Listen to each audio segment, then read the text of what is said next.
So Musi నది ఒడ్డున ఈ ఓంకారేశ్వర ఆలయ నమూనాకు సంబంధించి అందరూ చూసారు. దానికి సంబంధించి గ్రాఫిక్స్లో ఏఐలో అసలు ఏఐలో అద్భుతంగా క్రియేట్ చేసారు. దానికోసం మరి ఆ 100 కోట్లు ఎందుకు ఖర్చు పెడతారో కూడా అర్థం కాదు. ఇదేమో మార్నింగ్ ఇది ఈ పిక్ రిలీజ్ చేసారు. ఇట్లా ఉంటుంది నమూనా అని చెప్పి. సో సాయంత్రానికి వచ్చేసరికి ప్రభుత్వం రిలీజ్ చేసిన పిక్చర్ ఇది. క్లారిటీ ఉంది కదా, ఇది అందరికీ బాగా నోటీస్లో ఉంది కదా. సాయంత్రానికి ఇక్కడ ఇది మార్నింగ్, ఇది ఈవినింగ్. ఇంతకీ వీళ్ళు ఏ నమూనాను కడతారు? ఏ నమూనాను కడతారు? చాలా గొప్పగా చూపిస్తారు కదా నమూనాలని. వీళ్ళు ఏ నమూనా కొడతారు అనేది ఇది గుర్తుపెట్టుకోండి, మైండ్లో మర్చిపోకుండా. ఇది వచ్చేసి మసీద్, ఇది స్వర్ణ దేవాలయం లాగా కడతారట. ఇవి చూపిస్తుంది.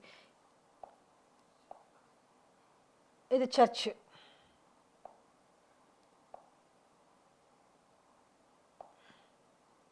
ఇది ఇవన్నీ కూడా ఏఐ గూగుల్లో దాంట్లో తీసినవే. వీళ్ళేం పెద్ద కూర్చొని వీళ్ళేదో వేపి ఆర్టిస్టులను పెట్టో లేకపోతే ఇంకేదో డిజైన్ చేయించలే.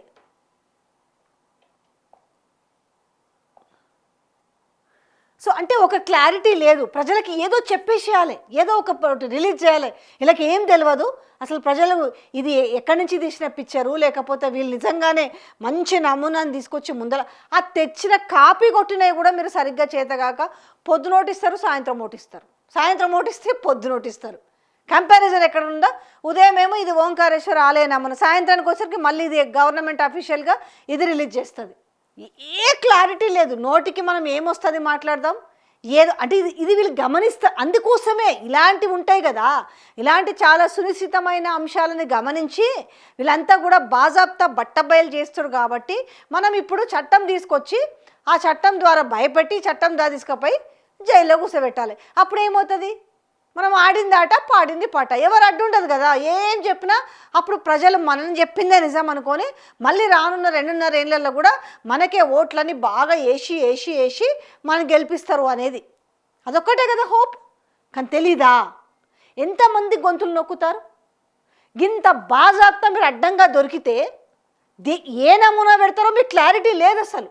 మనం గుడి దగ్గర రాజకీయమే, బడి దగ్గర రాజకీయమే, ఈ మసీద్ దగ్గర రాజకీయమే, చర్చ్ దగ్గర రాజకీయమే, సిక్కు జైన్ దేవాలయము రాజకీయం.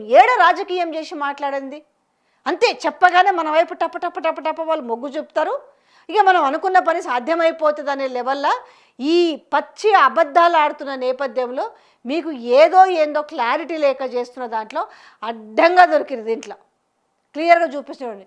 ఇది ఉదయం ఓంకారేశ్వర ఆలయం నమూనాకు సంబంధించి వాళ్ళు రిలీజ్ చేసింది. ఇది సాయంత్రం రిలీజ్ చేసిన పిక్చర్. ఇది వీళ్ళ కథ, వీళ్ళ ఆడంబరం, ఇది వీళ్ళ భాగోతం అనే చెప్పాలి.